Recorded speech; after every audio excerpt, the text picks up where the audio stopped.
Welcome back, and today I have 7 new knives to share with y'all.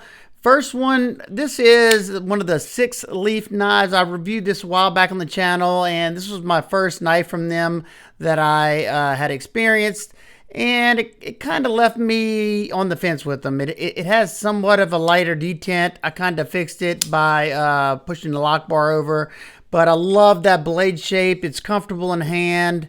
And that was that for the 6-leaf brand, but they have a more premium portion of the brand, and that is Mocenary knives. And I picked up this guy. This right here is the MK13, and I thought it looked super interesting. And not to mention, this is a titanium frame, and it's an integral, which just means it's milled out of one solid chunk of titanium, and they got to mill all that out on the inside, and it usually starts at a pretty thick, wide block of titanium.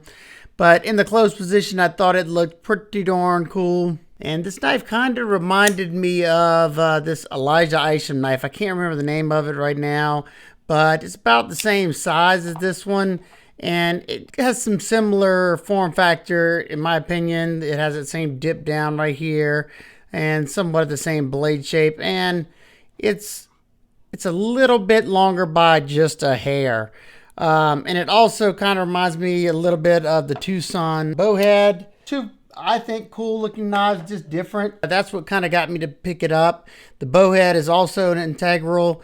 And if I'm not mistaken, I'm pretty sure Mocenary knives and 6-leaf knives are either made by Tucson or they're sub portion of Tucson. I don't know. That's what I've heard, that that's who makes these knives. That would make a lot of sense here. You have the rattlesnake logo. I guess that's the designer. He's also the designer of this one. I think I want to say he designs all these knives in these two brands.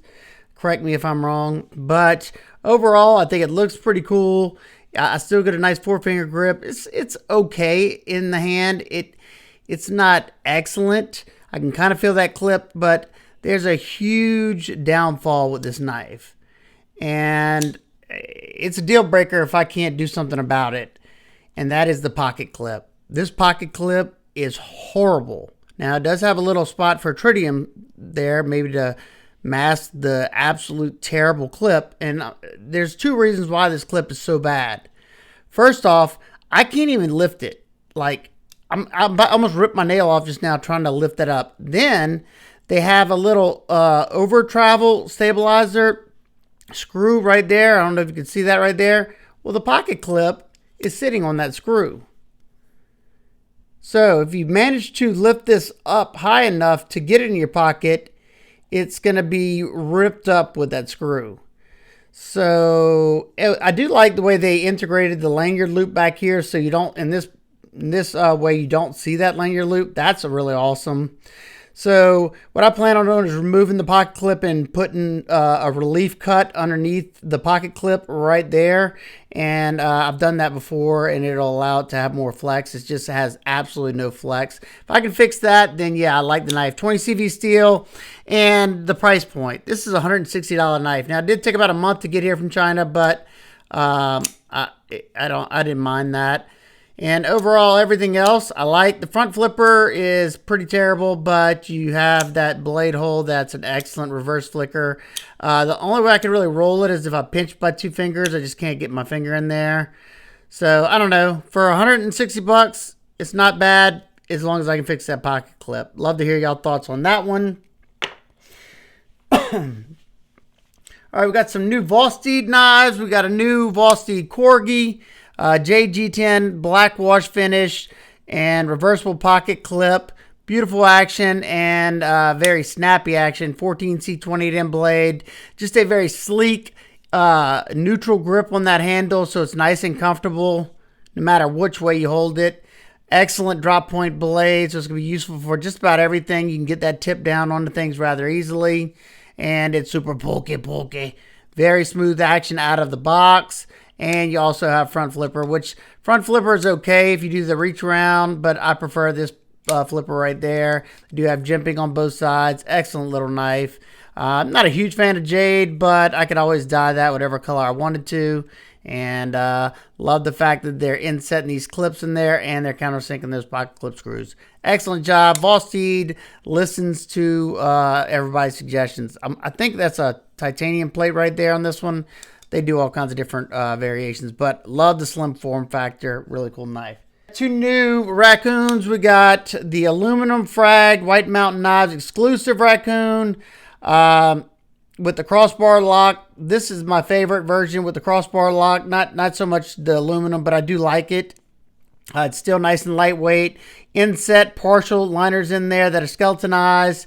Of course, that same beautiful action on every one of my Raccoons. This one is a little bit more expensive than the normal Raccoons. This one's coming in at $79 because of the aluminum.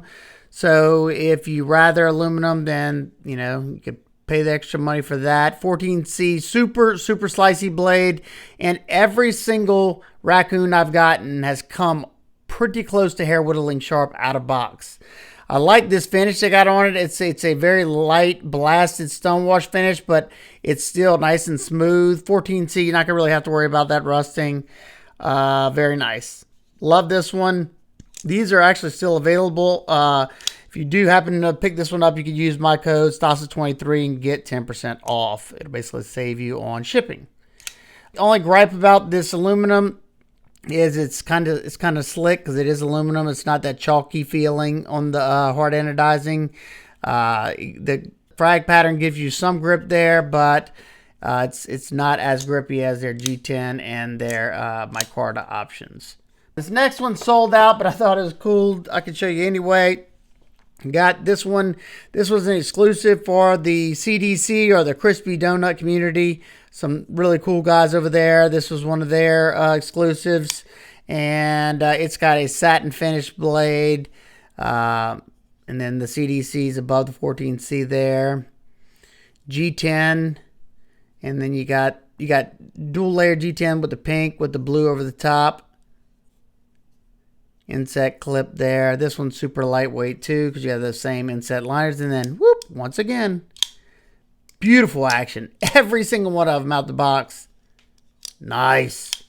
And rock solid. No play left to right or up or down. Now this next one I got super excited about. It's been in the pocket since I got it about 3 days ago. And that is a brand new Raccoon. This is the new Cleaver shaped blade. It's more like a sheep's foot, but check that out. Let's bring back out the regular blade shape so you can see. So this blade shape is going to be even more versatile than this one because that tip comes below the pivot. So you have a very gradual belly to that tip. So easily, I mean, you can see the difference. Let's see. See, to get the tip down, I'm coming up that much, and then tip down here is a good, it's hard to show with the angle coming down, but very versatile on this one as well. This one, like I said, has a satin finish, and this is that new light blasted stonewash finish. I'm glad they didn't go with just a straight blasted finish because that's a corrosion magnet. When they do the stonewash, it does a polishing to it. But this thing came ridiculously sharp. Let's see if it's still sharp because my wife and daughter just started an online boutique and they've been having so many boxes. And where do you think they bring those boxes to? The Knife Man. So yeah, I've been breaking down a ton of boxes. And this one was in the pocket yesterday. So it saw, I'd say about 30 boxes. And it could probably still shave hair. Let's see. Oh yeah, I don't know if you can see that, but it's popping those hairs with little to no pressure. I'll cut myself behind the thing. This one's in green micarta, reversible pocket clip, very lightweight. Love that swedge they got going right there. Let me know which one is your favorite blade shape. Do you prefer the original or the, as they call it, Cleaver blade, but it's really like a sheep's foot blade?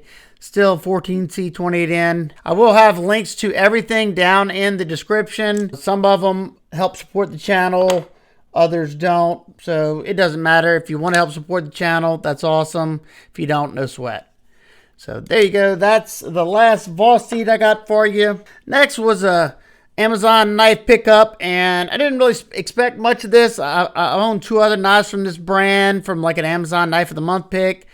Just watch this action. This thing comes out super fast, nice, slim, and sleek. It kind of reminds me of the Real Steel Metamorph or whatever blade. It's coming from the Shooziz. This is the Han 3112 and DC 53, which is basically D2 steel.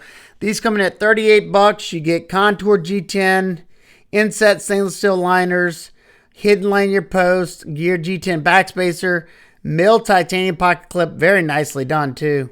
Works well, goes in and out of the pocket nice, super lightweight, and extremely bulky tip there. Yeah.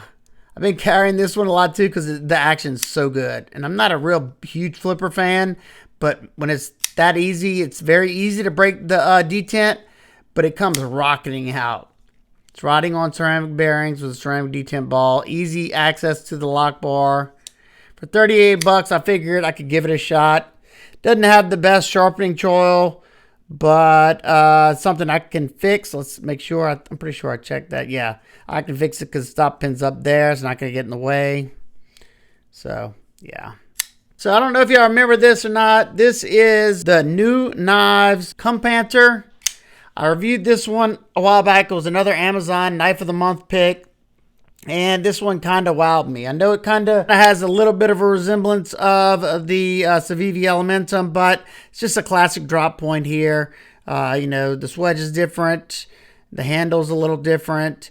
And this one came as a thumb stud. This knife comes in at like $39 or something like that.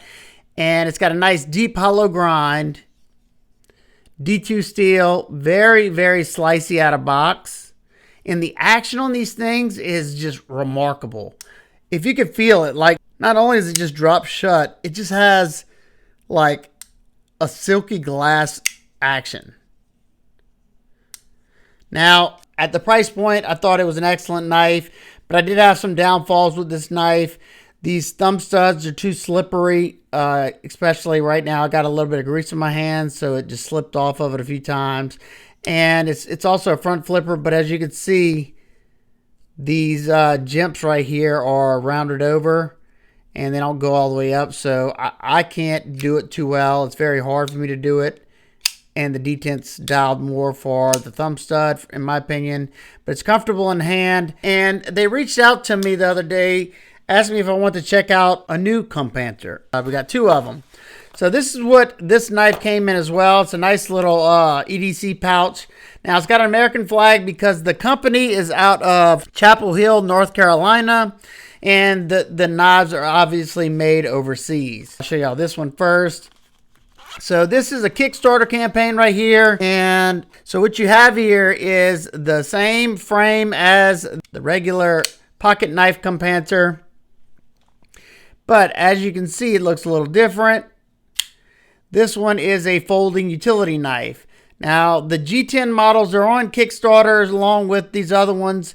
The G10 versions are $35 if you want to back this. I will have links to this down below as well. And they have brass like this one and also copper. The brass and copper ones are for $79. And you can also get one with a titanium scale on both sides. If you want to check that one out, go check Neve's Knives video. He got the titanium one. That one's coming in at $89. Now, the brass one obviously is going to be pretty weighty because that is a pretty nice size chunk of brass. And then you have these thick stainless steel liners that are skeletonized, but, you know, adding those 2 together, it's pretty weighty and it's handle heavy. Right when I got it, I was kind of worried because I saw these holes in this blade, and I was thinking that it was kind of like this one for the O knife. What is this? The optical. When I saw that, I was like, ah. And why I say that is because this thing only accepts those blades with the holes in them like that. So right away, I removed the little plate. In order to change this blade out, you got to unscrew this little thing right here. It's got a little grip right there. You tighten it back whenever you're done. You unscrew this, and then you unscrew this. This plate comes off, and you can swap the blade. So as you can see, it does accept other blades. This is my favorite blade, the Linux Carbide, and I was excited to see that. Now, it's not really quick change, which I would have loved to see, but at the price point, I kind of understand. It's not super hard to take apart, but you do have to have a Torx wrench, a Torx T6 right here. You unscrew this. I would have loved to see this method done here as well, so you didn't have to have a tool to take this plate off. Now, one thing that I did notice that you could fix by using a little bit of Loctite is that, especially on this one, because I changed this blade out, whenever I unscrewed this, I screwed it back. It didn't have Loctite on it in the beginning. Now, this one did right here, but every time I flip it, it loosens itself back up no matter how tight I do it. So one quick fix would be to put a little dot of either Vibratite or Loctite on there. Even being that this isn't, you know, a quick change process, it doesn't really matter if you got to break that free or not. You definitely want to use some light duty, some blue Loctite, or some of the even, I forgot what the other color is, because you're not going to want to lock that down. And like I said, I would, if they could figure out where this wouldn't come back out on me, I would have loved to see that here as well, so I didn't have to have a tool to take the blade out. But I do like the fact that I can swap out for my own blades or my blade of choice. You do have a little forward choil on this one that you can kind of creep up on it. Got nice and solid lockup. Absolutely no play on either one of these. They're nice and solid. Now they use the same thumb studs, but I don't know. Let's see. Yeah, this one comes up. It comes up a little bit different. I don't know, but I haven't slipped off of this one like I have this one. This one's very slick. I don't know what's different on them. You can reverse the pocket clip, as you can see right there, and it is deep carry. They went super deep. Easy access to the lock bar, nice and smooth. Now, they did somewhat fix the front flipper. Like I said, this one has got rounded over jumps up here because of the satin blade. It's very slick, and it doesn't go to the end. Well, they still didn't go to the end, but as you can see, they're not rounded over. And I can get to those a lot easier than the original. So that's always good to see. So there you go. That's all the new stuff I have for y'all. If I get any new information about these, I will do another video. If you have any questions about anything that I showed today, feel free to ask me down in the comments. I'll do my best to get back to you. Let me know what y'all think about the new blade shape on the Raccoon. Are y'all as excited as I am? And that one will go right back into the pocket after this video. New Corgi. That's always been a popular one for them. And we had the White Mountain Knives exclusive with the aluminum frag.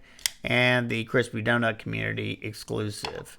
Alright, guys and girls. I hope everybody's having an absolute amazing day. I will see y'all on the next one. Peace.